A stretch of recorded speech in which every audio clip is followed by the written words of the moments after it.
press the bell icon on the YouTube app and never miss another update.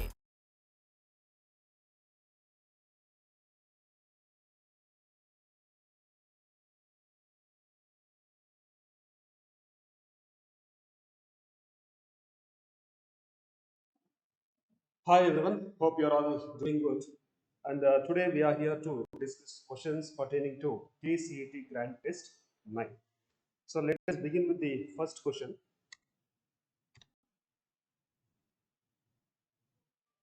Right. So first question. So here it goes like this. Virus could be crystallized and crystals consist largely of proteins. This was shown by, so in the options you have W.M. Stanley, M.W. Stanley, then W.M. John, and none of these. Right. So the discoveries for the viruses, so properties of viruses, wherein like W.M. Stanley, he actually showed that viruses are crystallizing. So we know that the property of viruses, that means outside the host they act as particles. Viruses are made up of a protein coat called capsid, protein coat, which we refer it as capsid. And then they may have genetic material. Either it may be RNA or DNA. So viruses do not have cellular structure. They are non-living outside the host cells and they are said to be living inside the host cells. That's why they are not included in any of the kingdom. What we discussed in one of the previous paper. Right. So W.M. Stanley he showed that these viruses can be crystallized. That means majorly they consist of protein coat. Inside that there may be genetic material. So these proteins can be crystallized, and that was shown by W.M. Stanley. Similarly, another scientist by name Ivanovsky,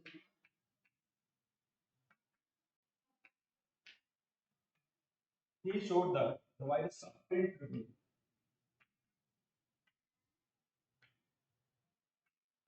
And one more scientist by name Beiser, he showed that virus are contagion liver fluid, that means poisonous fluid.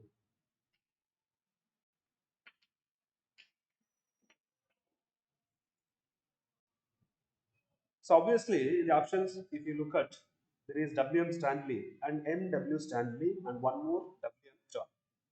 So clear ಇದೆ W.M. Stanley ಅಂತ.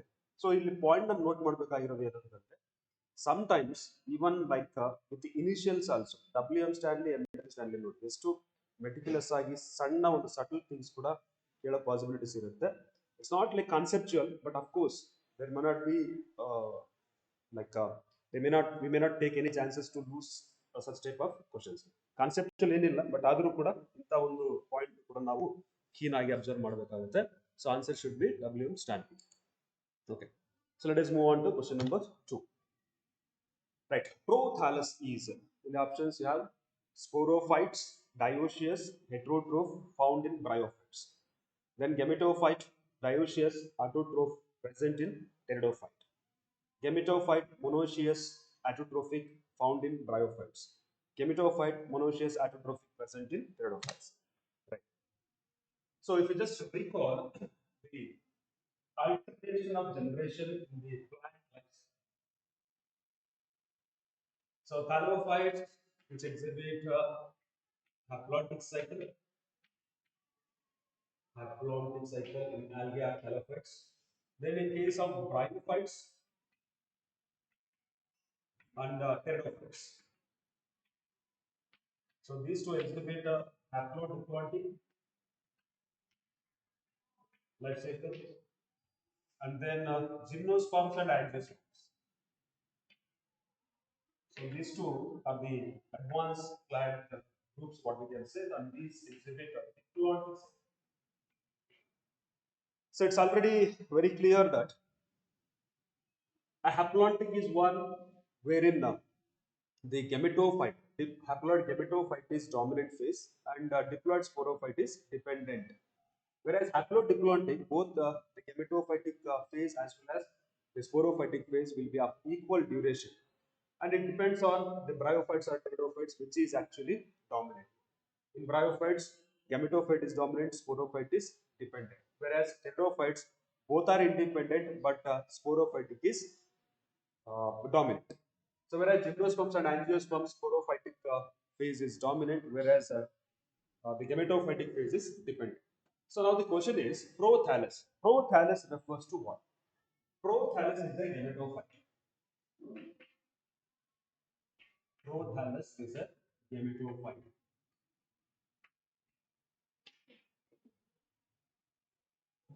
of pteridophytes.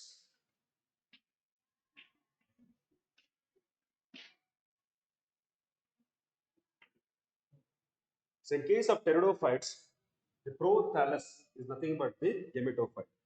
But whereas in case of bryophytes, we refer it as protolemma. The gametophyte is referred as protolemma.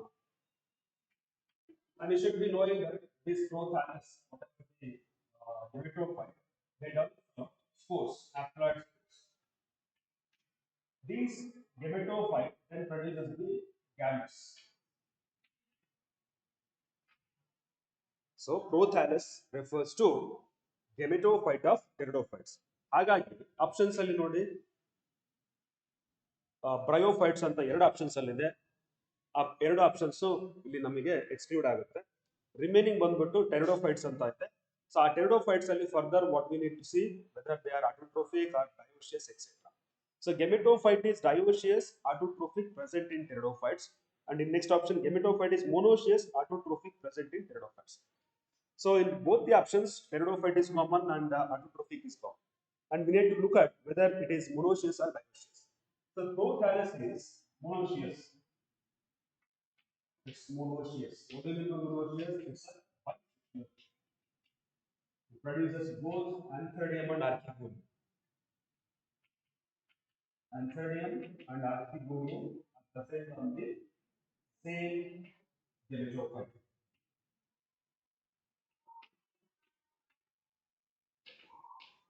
That means the prothallus is a gametophyte, monoecious, autotrophic, present in pteridophytes. Okay, let us move on to next question. Question number 3. Okay. In a flower with a hole, sepals or petals touch each other at margins without overlapping. Such flowers is seen in cassia, pea, lady's finger, calotropis. So now we have to understand the estivation concept.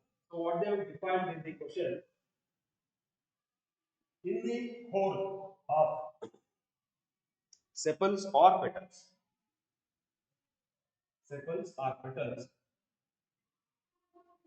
these are arranged in such a way that their margins just touch at their edges.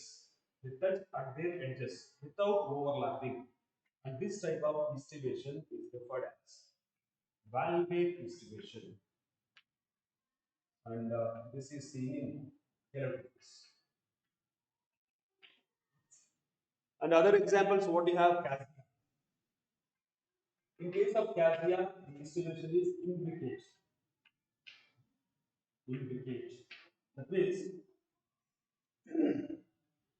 the sepals will be arranged in such a way that one of the edge will be overlap, the other edge will be overlapping the adjacent. One the edge overlap ಆಗಿರುತ್ತೆ, ಇನ್ನೊಂದು edge overlap ಮಾಡಿರುತ್ತೆ. And out of 5 sepals or petals, one will be completely outside. ಒಂದು complete ಆಗಿ outside ಆಗಿರುತ್ತೆ. This one. See this.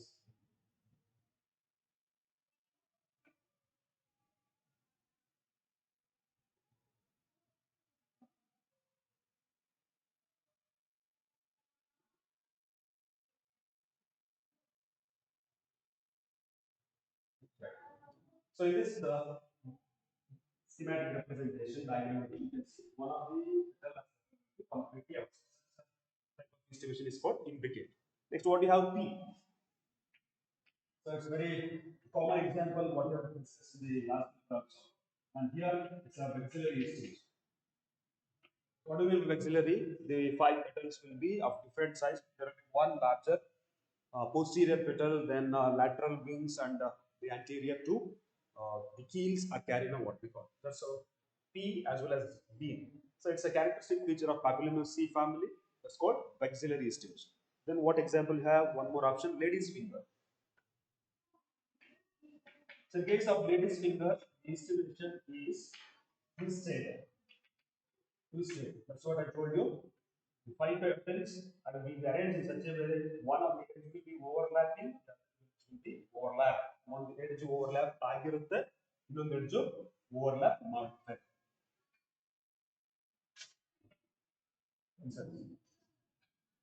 So this is how one is arranged. This is called twisted. As in case of lady's finger, cotton, and even hibiscus. Next, Calotropis. So that's what we have discussed. Evaluate distribution.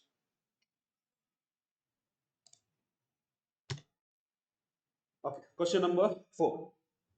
Closed vascular bundles lack cambium, phloem, xylem, none of these.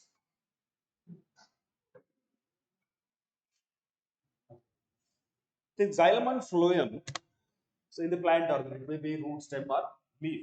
They will be arranged in different patterns. So generally, they will be forming bundles. What do you mean by bundle? So phloem as well as xylem will be enclosed by same bundle in the same bundle. So generally, phloem will be towards the epidermis and the xylem will be towards the pithectomy. Okay. So in case of dicot stems, particularly dicot stems, the phloem and xylem, in between these, there will be a meristematic tissue which is called secondary meristem, which is referred as cambium. If cambium is present between phloem and xylem, this is conjoined. Conjoined means together. Conjoined collateral. Collateral is antecedent and open type. So open type means there will be cambium between phloem and xylem, and it is referred as open type. Why it is called open type? If cambium is present, so it helps in the secondary growth. If cambium is present, it helps in the secondary growth. Today, cambium ಅನ್ನೋದು ಒಂದು secondary meristematic tissue. Meristematic tissue, we know that it has the ability to divide and differentiate. So in the dicot plants, in the dicot stem particularly, in the later stage, that means during the secondary growth, this particular cambium becomes activated and it starts dividing and differentiating towards the secondary phloem outside and inside the secondary xylem. That's why it is said to be open. ಅಂದ್ರೆ ಇನ್ನು growth stop ಆಗಿರೋದಿಲ್ಲ, further later stage ಅಲ್ಲೂ ಕೂಡ growth continue ಆಗೋ chances ಇರುತ್ತೆ, ಹಾಗಾಗಿ ಅದನ್ನು open ಅಂತ ಕರೀತೀವಿ. If cambium is absent in a bundle, there is a phloem and xylem. If cambium is absent, that's called conjoined, collateral, and closed. Why is it to be closed? Because the growth is in the primary growth itself. There will not be any secondary growth. So there is no possibility of secondary growth in the later stage of the plant, particularly in monocots. So that's why closed. The growth, primary growth ಅಷ್ಟೇ, ಮುಂದೆ further ಯಾವುದೇ possibility ಇಲ್ಲ growth ಆಗೋದಕ್ಕೆ, ಹಾಗಾಗಿ ಇದನ್ನ closed ಅಂತ ಕರೀತೀವಿ. So ಇಲ್ಲಿ closed vascular bundles lack, that means cambium. Vascular bundles do not lack phloem or xylem. By default, bundle means it should be phloem and xylem. So phloem is there, and in the options you have xylem, none of this. So the answer should be cambium. If cambium is absent, it is said to be closed. Well, next question. Chromosomes having a centromere in its middle. Okay. So a chromosome will be having a centromere and chromatid, one chromatid. So depending on the position of the centromere, the chromosomes are classified into different types. If the centromere is exactly at the center, if it is dividing the chromatids into equal lengths, upper chromatid and lower chromatid, this is called metacentric. Metacentric. And during anaphase, when the chromosomes are moved towards the opposite pole, this appears to be V shape. ಯಾಕೆ V shape ನೋಡಿ ಈ centromere ಗೆ spindle fibres. If you have a thread and just from the center, if you just pull it, you will getting the V shape. And so in some case, some chromosomes where the centromere will be just away from the middle, just away from the middle, so that one longer arm, one shorter arm will be formed. This is called submetacentric. This is submetacentric. And this appears to be L shape. This appears to be L shape. And then the centromere is towards the end. Then it is said to be acrocentric. Acrocentric, this appears to be J shape during anaphase. And the centromere is extreme to the end. Terminal position, then it is said to be ecocentric. This appears to be I shape.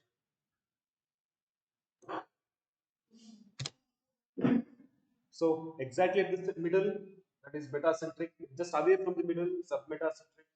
If towards the end, it's said to be acrocentric. Extreme towards the tip, then it is said to be telocentric.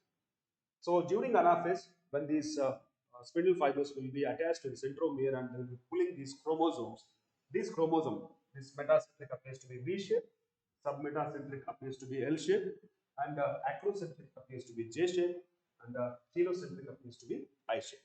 So let us look into the question once again. Chromosome having centromere in its middle is called metacentric.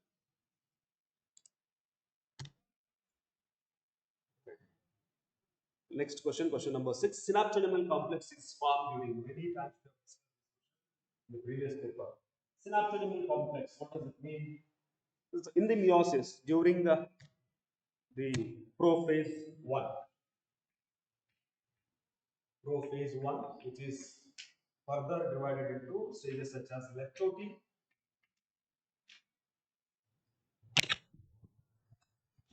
then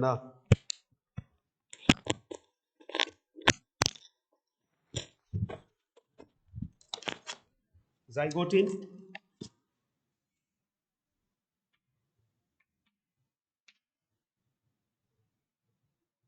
pachytene, diplote, and diakinesis. So each phase is characterized by some events.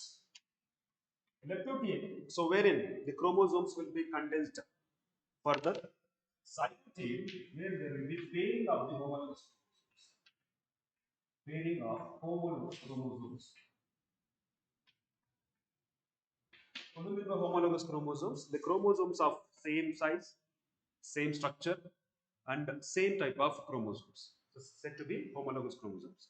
So generally, in the human beings, what is the number of chromosomes? If you ask, is 23 pairs ಅಂತ ಹೇಳ್ತೀವಿ ಅಥವಾ 46 ಅಂತ ಎರಡು correct. But ಯಾವ stage ಅಲ್ಲಿ 23 pairs ಹೇಳ್ತೀವಿ? Should be zygote. So zygote ಗಿನ ಮುಂಚೆ ಏನಿರುತ್ತೆ ರ್ಯಾಂಡಮ್ ಆಗಿ ಕ್ರೋಮೋಸೋಮ್ಸ್ ಡಿಸ್ಟ್ರಿಬ್ಯೂಟ್ ಆಗುತ್ತೆ. So during zygote homologous chromosomes pairing up. This is what called synapsis.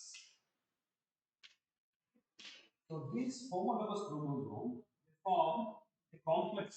When they come together, they form a complex of protein around them. That's called synaptonemal complex. Synaptonemal complex. And this paired homologous chromosomes called bivalent, otherwise called tetra. As there are two chromosomes, it is said to be bivalent. So I should represent with the two chromatids here. Each chromosome will be having two chromatids as it has undergone replication during this phase. Right. So denoting it roughly. So there are two homologous chromosomes, hence it is called bivalent. Four chromatids, this is the okay. Synaptonemal complex is formed during leptote, pachytene, zygote, diplote. It should be zygote. Question number 7. Chlorophyll absorbs what light? So very simple. Chlorophyll absorbs the maximum radiant energy in the blue and red wavelength. Blue and red light. So of course, the visible spectrum. I think one of the paper discussion we have discussed what is photosynthetically active radiations. So that's 50% of sunlight is photosynthetically active radiation. Out of this, only 10% is absorbed. So in the visible spectrum, what we call big bang.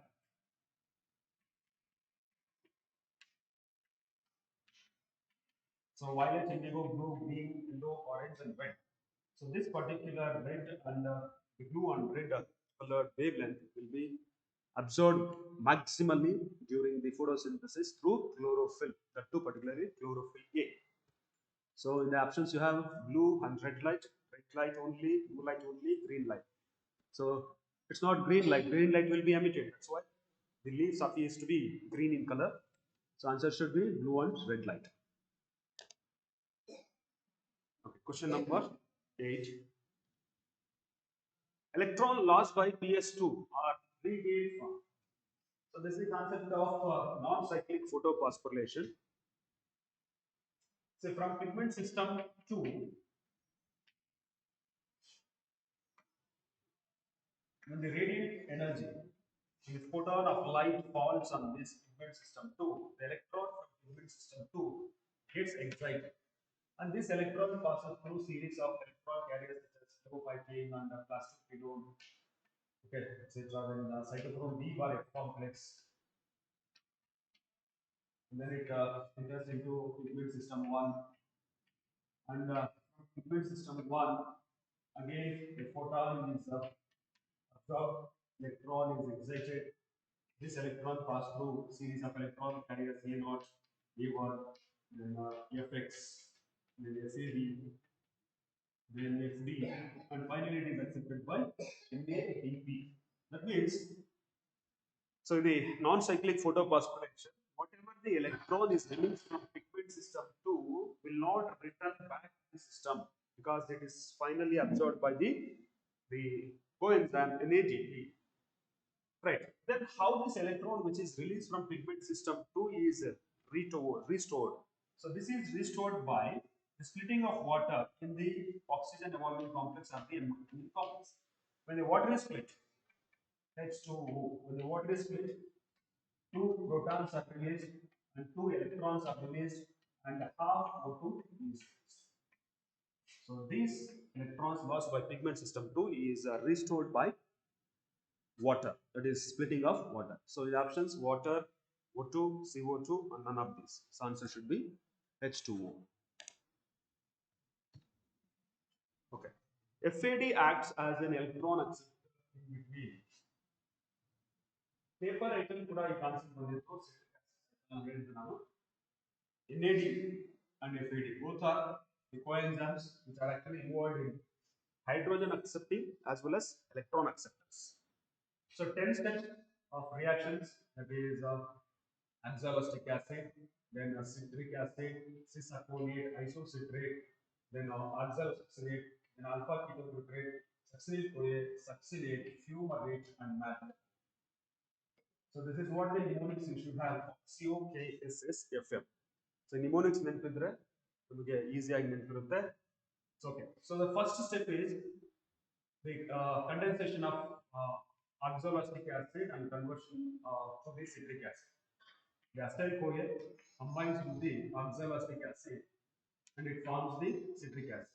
So this is the first step, this is the second step, third, fourth, fifth, sixth, seventh, eighth, ninth, and conversion of malic acid to again oxaloacetic acid is the 10th. So yesterday I have written the last step, the 4 types of reaction, that is hydration, which occurs at 1, 3, 7, 9 step. Then dehydration, removal of water, which occurs at the second step. Then dehydrogenation. Dehydrogenation is removal of hydrogen, that occurs at 4, 6, 8, and 10 step. Right. Next up, the decarboxylation. Removal of carbon in the form of carbon dioxide. Decarboxylation. So this is active from fixed. So dehydrogenation is nothing but removal of hydrogen. So wherein hydrogen is accepted by NADH. So at fourth step, and sixth step, 10th step. So at these steps, it is accepted by NAD, whereas at the eighth step, it is accepted by the FAD, plasma membrane diluted. So what is the eighth step? Conversion of succinate to fumarate. Succinate to fumarate. So this is what the step wherein FAD acts as electron acceptor in between succinic acid and fumaric acid. So 10 intermediates, 10 steps. What are the reactions? 4 types of reactions: dehydration, dehydrogenation, decarboxylation. So ಯಾವ step ಅನ್ನು ಕೂಡ ಈಸಿಯಾಗಿ hydration ನೋಡಿ ಎಲ್ಲವೂ autonomous 1379. So immediate ಆಗಿ ಡಿಹೈಡ್ರೇಷನ್ಸ್ so ಇಲ್ಲಿ ಬರ್ಕೊಳ್ಳುವಾಗ ಕೂಡ sequence ಇರಬೇಕಾಗುತ್ತೆ. Hydration, addition of water, then immediately opposite reaction, removal of water, dehydration, then related what, dehydrogenation, then decarboxylation. So 1 3 7, then we have to second step wherein water is removed. Dehydrogenation, you see all the one numbers 4 6 8 10. So apart from what is left here, fifth step. So by fifth step you have decarboxylation, and once again you are writing sixth step. The only reaction where the oxidation and decarboxylation takes place, which is called oxidative decarboxylation. So ಈ question ಅಲ್ಲಿ FAD acts as electron acceptor in between ಅಂತ ಕೇಳಿದರೆ answer succinic acid to fumaric acid. Right. So question number 10, chemiosmotic theory for the synthesis of ATP in mitochondria is based on what? Membrane potential, accumulation of potassium, proton gradient, accumulation of sodium. See, chemiosmotic, osmosis, you know that it is the movement of water from its higher concentration to lower concentration through the semi-permeable membrane. So what is chemiosmotic then? Chemiosmotic refers to movement of ions. Chemi refers to ions here, movement of ions. So chemiosmotic. So movement of ions means from higher concentration to lower concentration. What ions here? Obviously the proton gradients. So in case of mitochondria, the protons, the hydrogens will be accumulated in the intermembrane space. You know that mitochondria will be having two membranes, that is inner membrane and the outer membrane. There is outer membrane and inner membrane. Outer membrane is complete, whereas inner membrane shows foldings which are called the space. There is a space between the outer and inner membrane, which is called perimitochondrial space or intermembrane space. So in this space, the hydrogens will be accumulated. These hydrogens pass from its higher concentration to the lower concentration, that is matrix, through structures called oxysomes, otherwise F0, F1 particles. So this movement actually releases some energy. So that energy is utilized for conversion of ADP and inorganic phosphate into adenosine triphosphate. So chemiosmotic theory for synthesis of ATP in mitochondria is based on the proton gradient. Similarly, there is a synthesis of ATP even in the chloroplast, but there the movement is in the sense the protons are accumulated in the lumen of the cell. So from the lumen they move into the stroma. So this is also important point. The ATP synthesis is through chemiosmotic. In case of chloroplast, the higher concentration of proton. Otherwise, the protons are accumulated in the lumen of thylakoid. In mitochondria, the protons are accumulated in the intermembrane space. Otherwise, perimitochondrial space. And this theory was given by Peter Mischel. The osmotic theory was given by scientist by name Peter mission. So answer should be proton ingredient. PGR means plant growth regulator. What's phytohormone?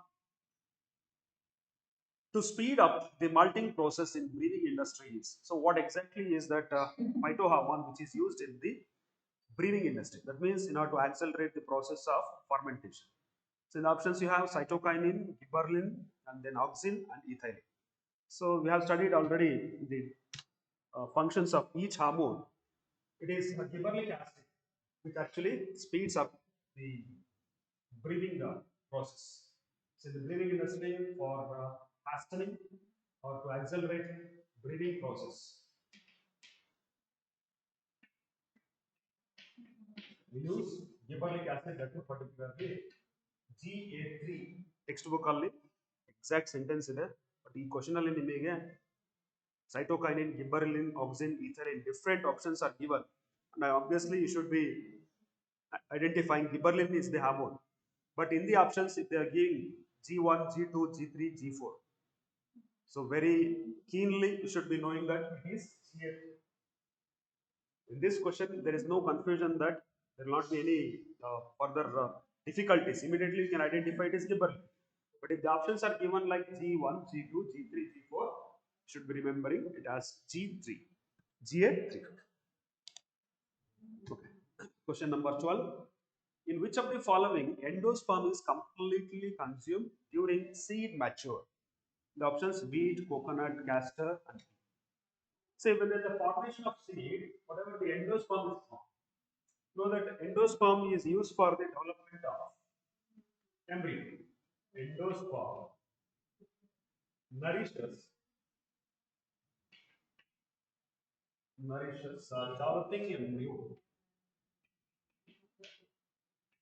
It gives nutrients to developing embryo. So we know that the ovule, fertilized ovule, it is converted into seed, and whatever the zygote is formed, that is converted into embryo. When the seed is completely mature, okay, the seed is completely mature, this endosperm may be completely utilized. The endosperm may be completely utilized. Such type of seeds are called non-endospermic. Non-endospermic. And if there is a remnant of seed mature ಆದ್ಮೇಲೆ ಅದಾಗ ಕೂಡ complete ಆಗಿ ಈ ಒಂದು endosperm utilise ಆಗಿರ್ಲಿಕ್ಕೆ ಸ್ವಲ್ಪ endosperm ಉಳ್ಕೊಂಡಿರುತ್ತೆ ಅಂತ seeds ಏನಂತ ಕರಿತೀವಿ endospermic seeds. Well, so there is one more alternative name for non-endospermic which is called non-albumous. Non-albumous. This is endospermic is albumous. And we should be knowing the examples for non-endospermic such as coconut, tea. These are non-endospermic. And endospermic, most of the monocots, rice, maize, and coconut. See, all these are actually basically even the castor also. Basically, they are majority such as wheat, rice, maize, coconut. They are the monocots. And even case of the castor also, the endosperm will be left out there to the endospermic or the albuminous seeds. So, in which of the following endosperm is completely consumed during seed mature? So, wheat endosperm is left out. Coconut, whatever the kernel, cobrium energy, is nothing but endosperm. And castor. So, P is the answer here, where the endosperm is completely utilized. Okay, question number 13. Perisperm are found in black pepper, wheat, castor, and maize, barley, castor and sunflower, apple and strawberry. So which combination you have to find? So before that, let us recall what exactly is perisperm.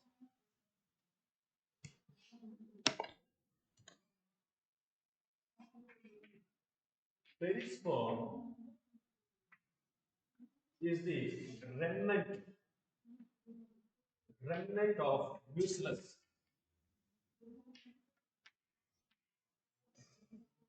Remnant of nucleus. The nucleus is left out, that's called perisperm. Then what is mucilus?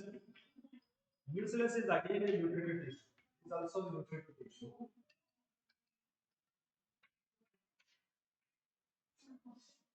Nourishes developing embryo cell.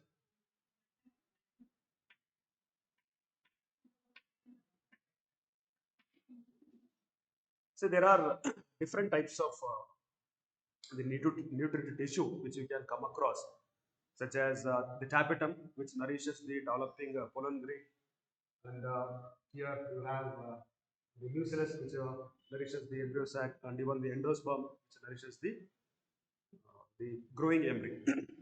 If this mucilus is left out, even after complete formation of embryo sac, or even after fertilization, also developing of the seed also, such type of left out remnant mucilus is referred as perisperm. So where do you see this example? Textbook only an example is that one black pepper, and the second example beet. Beet is nothing but wheat. So these are the two examples mentioned for perisperm. You should also be knowing what is the scientific name. Somewhere, some extension, they may ask you in the options the scientific name also. One is Piper niger. The scientific name for this is Piper niger. And beetroot, the scientific name is Picha vulgaris.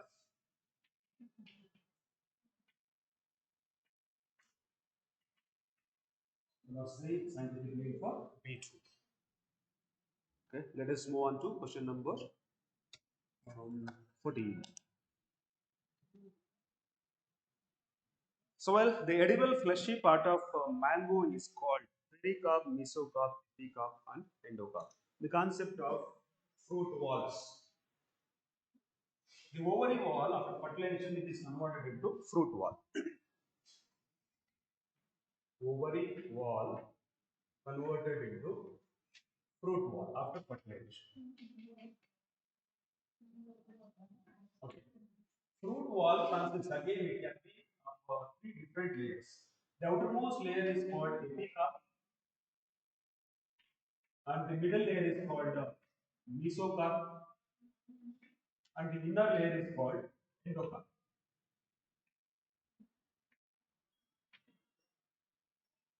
And all these three layers together it is referred as pericarp. So fruit wall ಅಂತಂದಾಗ three different layers ಇರುತ್ತೆ. outermost layer ನ epicarp ಅಂತ ಹೇಳ್ತೀವಿ, middle ನ mesocarp ಹೇಳ್ತೀವಿ, inner most ಇರೋದನ್ನ endocarp ಅಂತ. So mango ನಲ್ಲಿ ಎಡಿಬಲ್ ಪಾರ್ಟ್ ಫ್ಲೆಶಿ ಪಾರ್ಟ್ ಅಂತ ಹೇಳ್ತಾರೆ.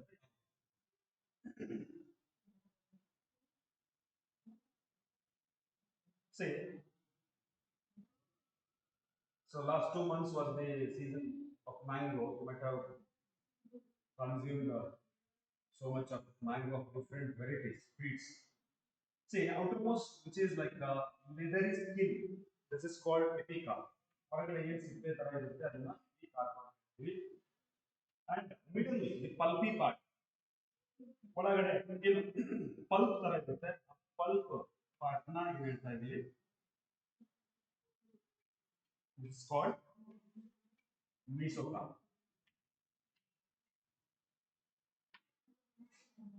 And the innermost, you have like stony endocarp.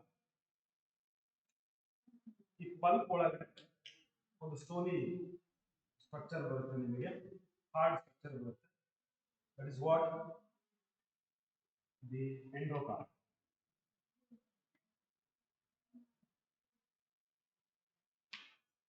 So outermost ಏನು ಸ್ಕಿನ್ ತರ ಇರುತ್ತೆ, ಲೆದರಿ ಸ್ಕಿನ್, ಸಿಪ್ಪೆ ಅಂತ ಹೇಳ್ತೀವಿ, ಅದನ್ನ ಎಪಿಕಾರ್ಪ್ ಅಂತ ಹೇಳ್ತೀವಿ. The middle, the pulpy one, what we consume actually, that's called ಮೆಸೋಕಾರ್ಪ್.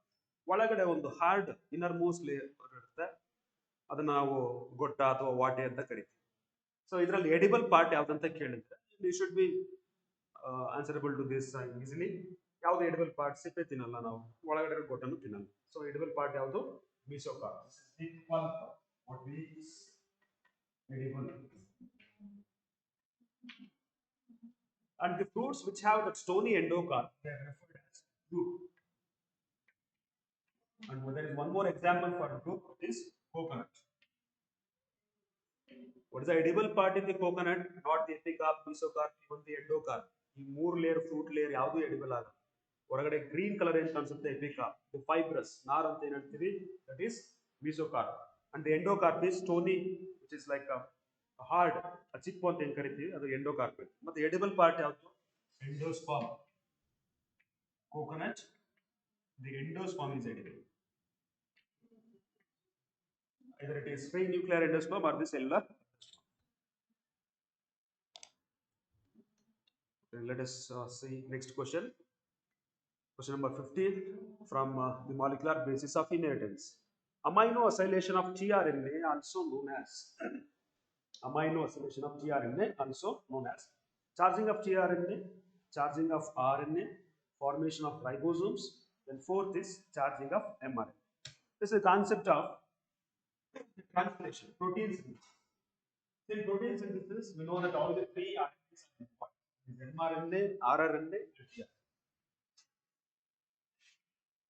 mRNA, which codes for specific amino acid, and the ribosomal RNA, which is associated with the ribosome, and the tRNA brings specific amino acid. For example, the initiate codon is AUG.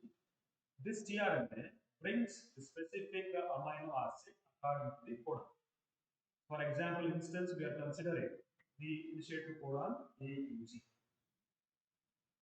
We know that the clover leaf model of the RNA, so where it shows foldings, so there will be 3 arms, okay, and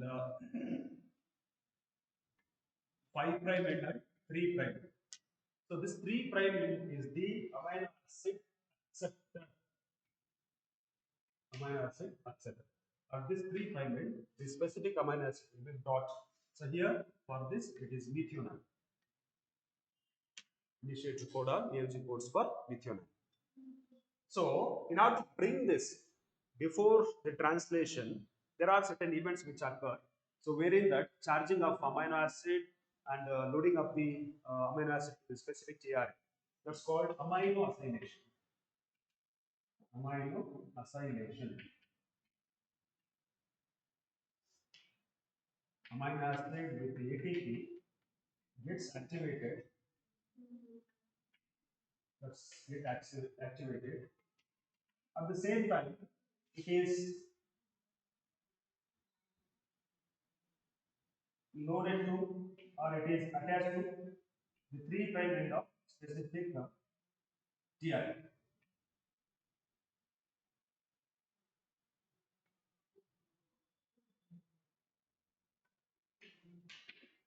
So this process is called charging of tRNA. Amino acylation is also referred as charging of tRNA. Second option is charging of RNA.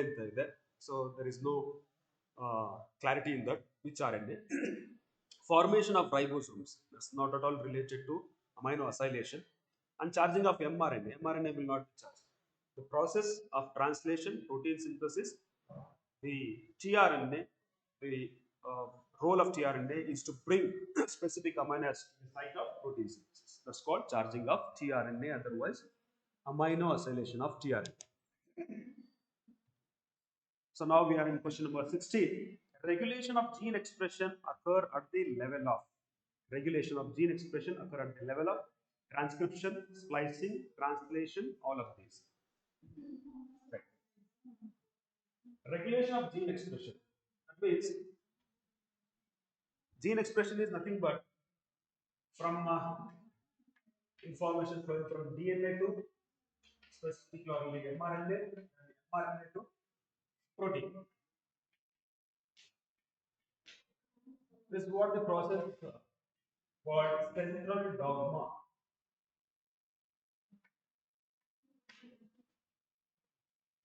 Right. So we have number of genes. Like the Human Genome Project, according to that, we have nearly 30,000 different genes. Every cell will be having all the genes, but all the genes in all the cells are not expressed at all the time. All the genes in all the cells are not expressed at the all the time. There is some regulation. The proteins or the enzymes will be required as and when they are needed. It's a very simple example ಹೇಳಿದ್ದೆ ನಾನು.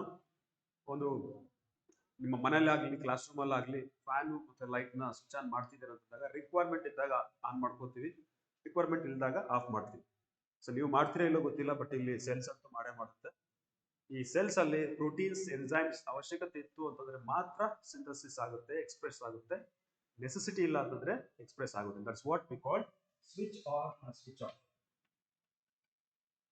Switch on and switch off. So simple fan regulator ಇರುತ್ತೆ. ಆ ರೆಗ್ಯುಲೇಟರ್ನ ನಾವು speed up ಮಾಡೋದಕ್ಕೂ speed down ಮಾಡೋದಕ್ಕೂ ಅಥವಾ of on ಮಾಡೋದಕ್ಕೂ use ಮಾಡ್ತೀವಿ. That is what regulator. So here also there is a mechanism called regulation of gene expression. Whenever they are required, the protein or the enzyme will be synthesized. When it is not required, it will be switched off. So that process is called what? Regulation of gene expression occur at the level. What level? So there are different levels of regulation. In case of eukaryotes, if we consider, the transcription occurs within the nucleus. Transcription occurs within the nucleus. So at the level of transcription, that is synthesis of mRNA, it can be controlled. After transcription, there is post-transcriptional modification. Post-transcriptional modification. Then there also can be controlled. Here they are mentioned like one of the step of the post-transcriptional modification, that is splicing. Here also it can be controlled. Then what? At the translation. At the translation. Of course, translation occurs inside the cytoplasm. So the mRNA has to move from the nucleus into the cytoplasm. So here also it can be controlled. ಒಂದು fan ಮನೇಲಿ ಇರ್ತಕ್ಕಂಥ fan ಲೈಟ್ನ ಯಾವ್ಯಾವ point ಅಲ್ಲಿ control ಮಾಡ್ಬೋದು. First point ಬಂದ್ಬಿಟ್ಟು ನಿಮ್ಮ switch board ಇರುತ್ತೆ. ಆ ಸ್ವಿಚ್ ಬೋರ್ಡ್ ಅಲ್ಲಿ that is the direct point, first point. Next ನಿಮ್ಮ ಮೇನ್ ಸೆಲ್ ಕಂಟ್ರೋಲ್ ಮಾಡ್ಬೋದು. ಮೇನ್ ಸ್ವಿಚ್ ಇರುತ್ತೆ, ಅಲ್ಲಿ ಕಂಟ್ರೋಲ್ ಮಾಡ್ಬೋದು. ನೆಕ್ಸ್ಟ್ ನಿಮ್ಮ ಮನೆಗೆ ಲೈನ್ ಬಂದಿರತಕ್ಕಂಥ ಒಂದು ಕರೆಂಟ್ ಪೋಲ್ ಇರುತ್ತೆ, ಆ ಲೈನ್ ಅಲ್ಲೂ ಕಂಟ್ರೋಲ್ ಮಾಡ್ಬೋದು. ಇನ್ನೂ ಹೈಯರ್ ಲೆವೆಲ್ಗೆ ಹೋದ್ರೆ ಒಂದು ಪರ್ಟಿಕ್ಯುಲರ್ KV ಟ್ರಾನ್ಸ್ಫಾರ್ಮರ್ ಇರುತ್ತೆ, ಆ ಲೆವೆಲ್ ಒಂದು ಕಂಟ್ರೋಲ್ ಮಾಡ್ಕೋಬಹುದು. So different level, just an example ನಾನು. ಸೊ ಇಲ್ಲಿ transcription level, post transcription level and translation level, and during movement of mRNA. So there will be 1, 2, 3, 4 possibilities of controlling gene expression, and the best level is at the level of transcription. The next, let us see question number 17. Okay. For purpose of curdling, an inoculum is added to the milk. This inoculum. So to prepare curd from milk, so we add inoculum. ಮೊಸರು ಹೇಗೆ ಮಾಡ್ತೀರಾ ಅಂತ ಕೇಳಿದ್ರೆ ಏನ್ ಹೇಳ್ತೀರಾ? ಹಾಲಿಗೆ ಎಪ್ಪ ಹಾಕ್ತೀವಿ, ಸ್ವಲ್ಪ ಒಂದು ಸ್ಪೂನ್, 1 ಲೀಟರ್ಗೆ ಅರ್ಧ ಲೀಟರ್ ಅಥವಾ 1 ಲೀಟರ್ ಮೊಸರು ಏನು ಹಾಕಲ್ಲ, 1 ಸ್ಪೂನ್ ಹಾಕಿರ್ತೀವಿ. That's called inoculum. Inoculum refers to small amount of or source of bacteria.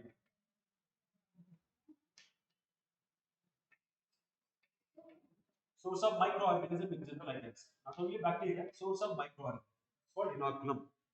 So this inoculum, for purpose of curdling, ನೀವು ಹಾಲಿಗೆ ಮೊಸರನ್ನ ಯಾಕೆ ಹಾಕ್ತಾ ಇದ್ದೀರಾ? ಮೊಸರು ಆಗಲಿ ಅಂತ ಹೇಳಿ ಅಷ್ಟೇ. So answer here is, the options here, lactic acid, it contains what? Inoculum contains what? Lactic acid. So inoculum, of course, it contains lactic acid. It's not for the purpose of curdling. Vitamin B12. So vitamin B12 also will be present there, but it is not involved in curdling. And a flavoring agent, not exactly, but bacteria. So the inoculum consists bacteria, it is lactic acid bacteria. So for the purpose of curdling, this lactic acid is required, which convert the milk sugar lactose into lactic acid. So for the purpose of curdling, we add inoculum. That inoculum consists bacteria. Today lactic acid, vitamin B12 irutte, but purpose of curdling ಗೆ ನಮಗೆ bacteria important, ಹಾಗಾಗಿ answer bacteria. Okay, next one. Nitrogen fixation in root nodules of Alnus is brought about by. Nitrogen fixation in Alnus is brought about by. So we have different types of nitrogen fixation, like nitrogen fixation by symbiotic bacteria and asymbiotic bacteria also. So nitrogen fixation in root nodules of algae. So one example in the textbook, Alnus, which is commonly called as birch tree. So this is a non-leguminous plant. It's a non-leguminous plant wherein the roots are associated with the bacteria called Frankia alnai. This is a free living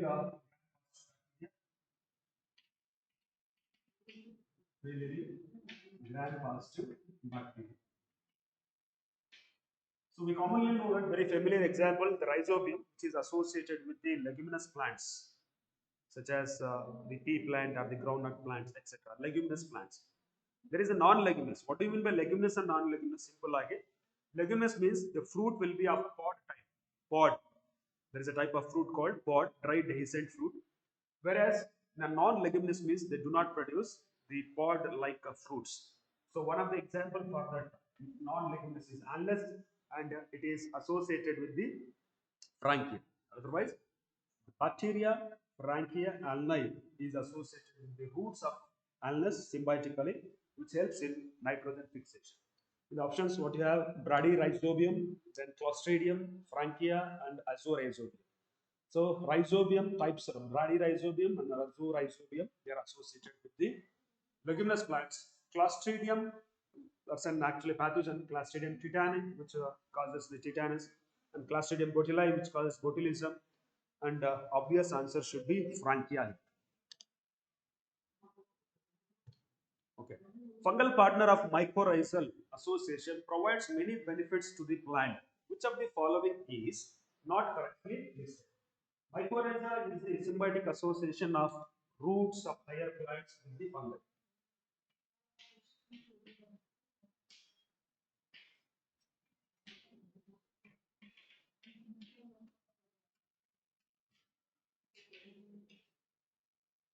So this helps in giving tolerance to salinity, tolerance to drought, and increased growth. And one more option we have resistant to shoot-borne pathogens. Mycorrhiza is associated with the roots. So there is no function or role of the mycorrhiza to do with the shoot-borne pathogens. So it's actually resistant to root-borne pathogens. In the options you have shoot-borne pathogens. So incorrectly listed is shoot-borne pathogens. Wastewater treatment generates a large quantity of sludge which can be treated by. So in the sewage treatment, we have primary treatment and secondary treatment. So large quantities of sludge which can be treated by, in the options you have flocks. Flocks are actually the association of the fungal mycelial structure with the bacteria. Chemicals no, oxidation point no, anaerobic digester. Exactly, the anaerobic digester, anaerobic digesters, the activated sludge will be the anaerobic digester. Okay, next one. The sticky end of fragmented DNA molecule are made of. Sticky ends of fragmented DNA are made up of what? Unpaired bases, endonuclease, methyl groups, calcium salts. You know that when the DNA is registered with the restriction enzyme, the double-stranded DNA is registered with restriction enzyme, for example, ECOR1. It is registered. It results into formation of sticky-ended fragments. So these sticky-ended fragments are single strands. Sticky end fragments or unpaired strands or staggered ends. Staggered. So options only unpaired bases. Endonuclease no way connected, methyl groups no way, calcium groups no way connected. So let us see next question, question number 22. To isolate DNA, bacterial cell is treated by, right. So for isolation of DNA from any of the host cell or the source, for example, bacteria, DNA is present in the cytoplasm. If it is a plant cell, DNA is present in the nucleus. If it is an animal cell, again DNA is present in the nucleus. So whatever may be the source of DNA, you have to disrupt the cell wall first or the membrane. The cell has to be disrupted. Then you have to take out that particular the DNA. Right. So to disrupt that, there are different methods by enzymatic or physical methods. Enzymatically, how you are going to treat it.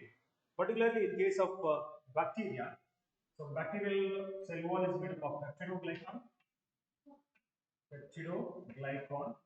and this is broken down by lysozyme. Lysozyme. Lysozyme. So the enzyme used here, lysozyme. Chitinase is used for fungi. Cellulose is not an enzyme. Proteinase is an enzyme, but it is used to digest the protein. So cell wall of bacteria is disrupted by using the enzyme lysozyme. Question number 23. In presence of chromogenic substrate, recombinant bacteria gives. This is the concept of storable marker.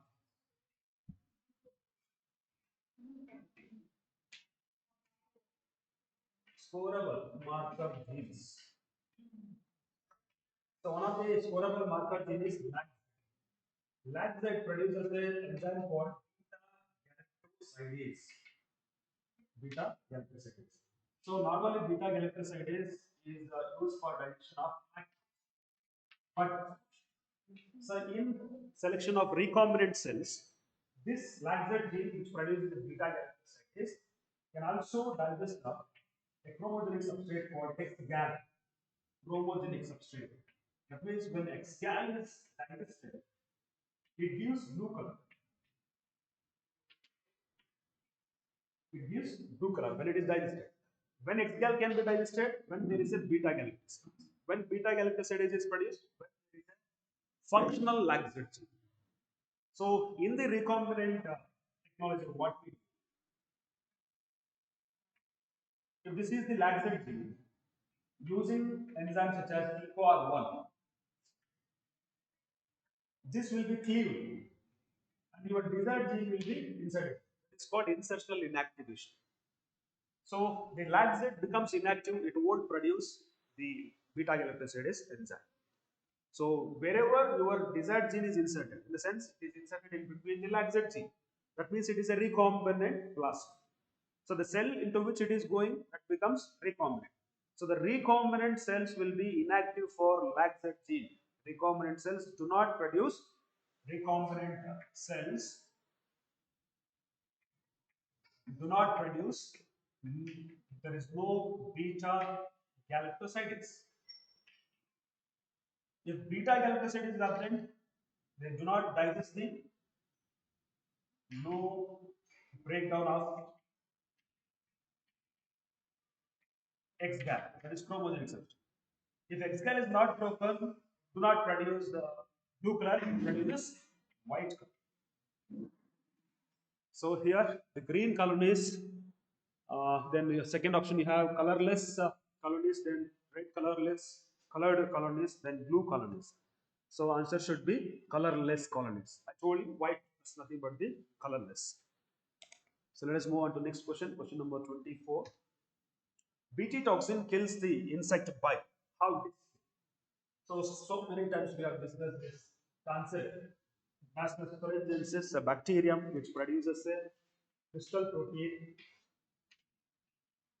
Okay, this is produced from Bacillus thuringiensis.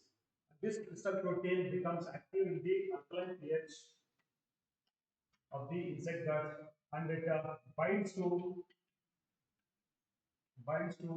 epithelial cells of the gut.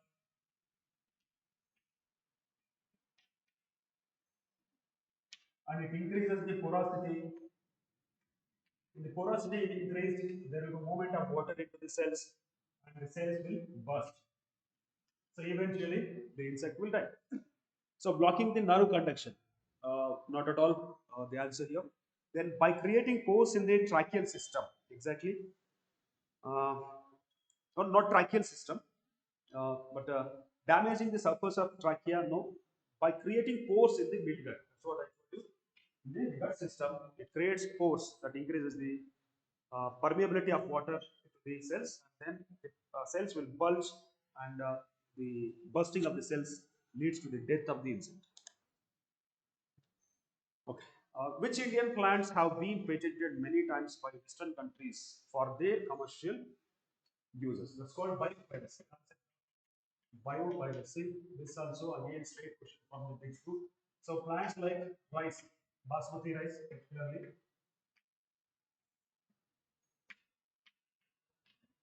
then turmeric and neem. So basmati rice because of its flavor, and turmeric and neem because of their medicinal values. It has been actually uh, exploited by the Western countries, but they are basically originated from the Indian country. So, which of the plants are patented many times by the Western countries? Basmati, turmeric, neem, all of these. Answer should be all of these. Okay. Question number 26. Eli Lilly, an American company, prepared two DNA sequences corresponding to A and B chains of human insulin and introduced them in plasmids of E. coli to produce insulin chains. Chain A and B were produced separately and extracted and combined by creating. First, second, two sentences story ಅದು ಅದರಲ್ಲಿ ಕ್ವಶನ್ನೇ ಇಲ್ಲ. ನನಗೆ question ಸಿಕ್ಕಿರೋದು last ಅಲ್ಲಿ ಏನು ಆ ಎರಡು A chain B chain ಯಾವ ತರ ಕಂಬೈನ್ ಮಾಡಿ. So protein polypeptide chains, the bond between two polypeptide chain is disulfide bonds. Hydrogen bonds, ionic bonds, peptide bonds, disulfide bonds. Answer should be disulfide bonds. Free nuclear division in angiosperm takes place during embryo formation and gamete formation, flower formation, endosperm formation. So free nuclear division in angiosperm, it's during the endosperm formation.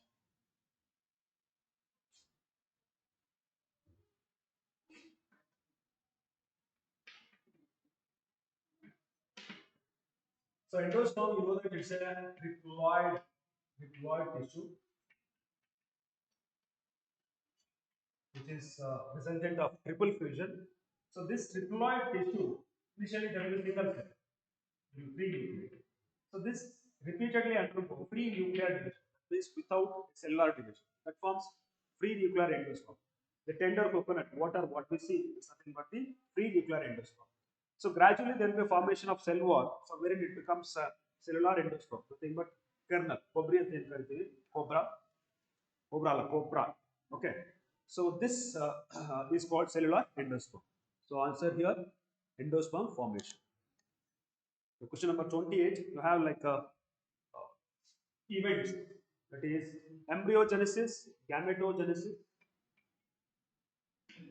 embryogenesis, gametogenesis, then transfer of gametes,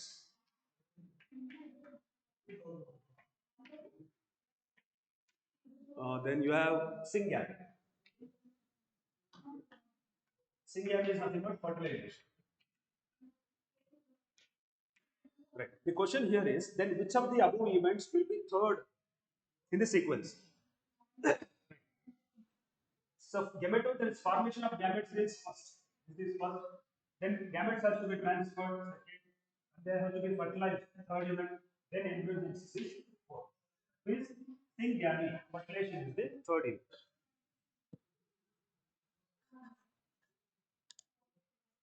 Question number 29. In DNA strand, the nucleoside are linked together by the nucleotides, not nucleoside.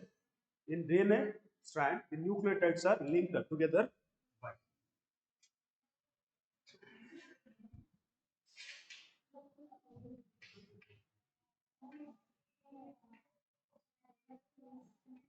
So nitrogen base is attached to first carbon. This is one nucleotide where the phosphate is attached. Okay. Then the adjacent nucleotide.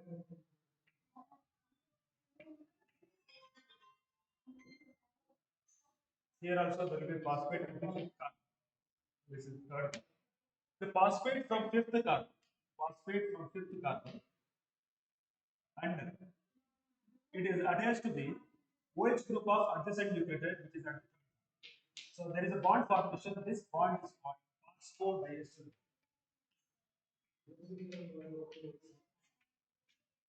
This bond is called phosphodiester bond. So options: peptide bond, hydrogen bond, glycosidic bond. Answer should be phosphodiester bond. So question number 30, the last question we have reached. In human chromosome, with the highest and least number of genes are respectively chromosome 1 and Y, chromosome X and Y, chromosome 21 and Y, chromosome 1 and X. So human genome project, the salient features you have studied.